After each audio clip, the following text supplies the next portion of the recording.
name is John Douglas Bemo, and I am a Native American from the Seminole Nation. As a young boy, a long time ago, I went on an adventure that changed my life forever.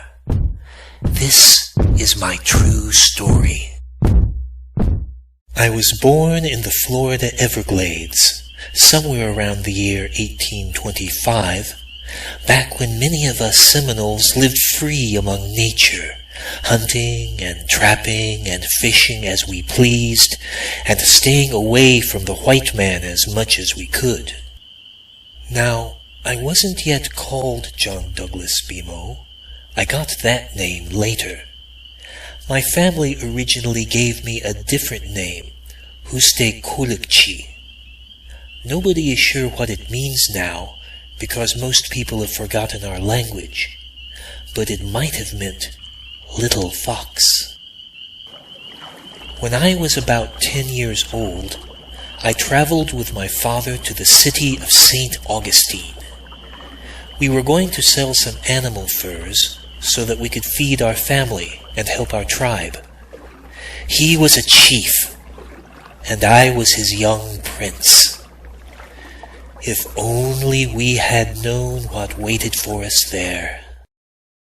The city seemed very strange, filled with all kinds of streets and buildings and lights that didn't look anything like our tribal home.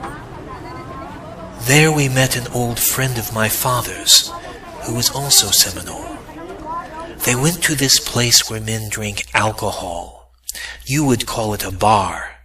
I called it a poison shop, because I hate how alcohol was about to poison my life. For a while, my father and his friend talked like old friends. Then they got drunk and started arguing, and then they started fighting with knives. There were a bunch of drunken white men in the poison shop too. They thought it was funny to watch two Indians hurting each other. So the white men shouted at them to keep on fighting. When it was over, my dear father fell to the ground and died. The white men carried his body into the woods and buried him. They didn't say a word to me. I don't know what happened to his friend. I never saw any of them ever again. All night long I wandered alone through the city.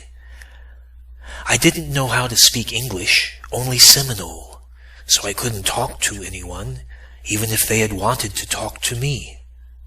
Eventually I found a place to spend the night, in an old shack that nobody else wanted to live in. The next morning I walked to the seashore, wondering what would happen to me. Who would take care of me? Who might hurt me? Everything that was mine was gone. Only the rising sun lay before me. Suddenly I met 3 strange men. They smiled at me and gave me breakfast, which was good because I was so hungry. They spoke only English or French, and I spoke only Seminole, but we got along pretty well. I was surprised. Here were some white men who actually treated me kindly. They were sailors, and they took me aboard their ship, and we sailed out to sea. Silly me, I thought they were going to take me home. When I woke up, I discovered we were in the middle of the ocean, with no land anywhere to be seen. The sailors hadn't taken me home. They had kidnapped me. It was scary at first, but the sailors were pretty nice about it. It turns out they had just felt sorry for me and wanted to take care of me. I got a job as a cabin boy, and then I learned how to be a ship's carpenter. My best friend was a French sailor named Jean Bemo.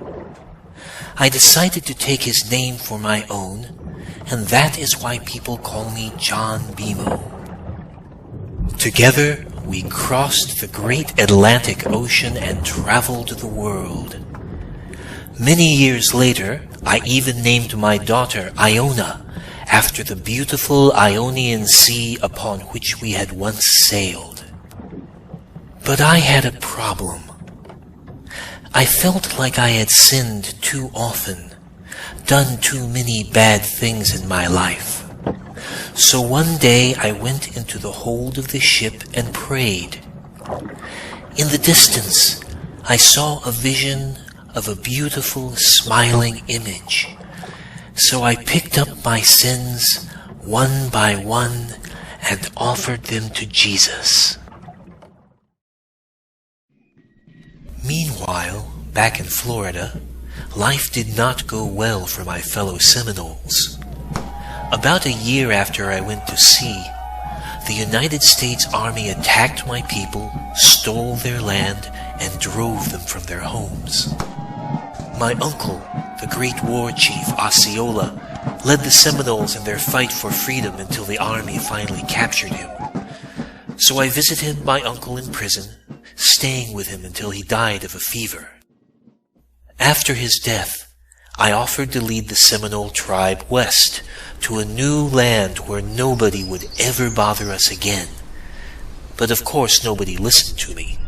Even though I was from a family of chiefs, I was still just a kid and had not yet found my destiny. I returned to my ship and sailed away once more. But finally, after 8 years of growing up at sea, it was time for me to face my responsibilities as an adult. So I said goodbye to the seafaring life and set port in the American city of Philadelphia. I had long since adopted the clothing and professions of the white man, but I never forgot my tribe and the horrible war that had brought it so much tragedy. I began attending services at a church that ministered to sailors like myself. There I met one of the kindest and most important people in my life, a minister, the Reverend Orson Douglas. One day at a church meeting, after he heard me speak about my tribe, we became good friends, talked about what I wanted to do with my life, and hit upon a plan. For the next year, I went to school and studied hard, reading books and learning everything that I could. Armed with my new education, I got a new job, a very strange job. They paid me to take the long journey westward to Indian Territory. They asked me to use my education to help the Seminoles to rebuild our lives in this new land. Over the years, I built the first school for Seminole children, raised money to feed my tribe, and was even trapped behind enemy lines during the Civil War. I also got another new name for myself, Talamas Miko, which means King of the Forest. When I grew old, I retired as a prosperous gentleman farmer, giving away my crops to anyone who was hungry. But I never forgot the adventures of my youth, lost and alone among the waves, wondering what the world would hold for me. So no matter how hard your life might seem, no matter how many sorrows might find you, just remember, if I can overcome my troubles and do well in life, then so can you. Just sail on and seek your destiny.